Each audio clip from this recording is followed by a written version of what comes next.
So I'm doing a little bit more shading with my 3B pencil now, and I'm gonna, I suppose, look at the apple. That's where your information is, and I want to kind of create greater contrast in my drawing. So I'm looking now at the shadow, the obvious dark shadows I see on the stem here in the hollow. I see a lot more shadow, deeper shadow here, for example, on the left-hand side in particular. So I can lean that a little bit more heavily with my pencil again, building up greater shadow.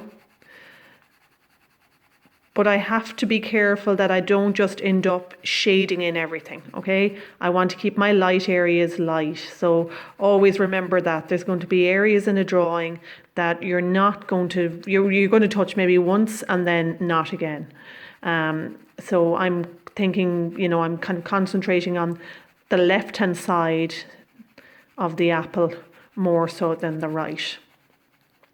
So I need to look at maybe creating greater contrast as well down here in terms of the shadow on the paper that the apple casts. So again, I'm leaning that a little bit more heavily on my line. And the danger here is when you start using a really dark line, like if you put it in the wrong place, it's harder to rub out. So you need to be very sure about where you're putting these dark lines or dark shadows. And so I'm constantly looking at that apple. I'm looking at the apple more than I'm looking at my hand and the pencil, just checking with the pencil every so often that it's in the right place.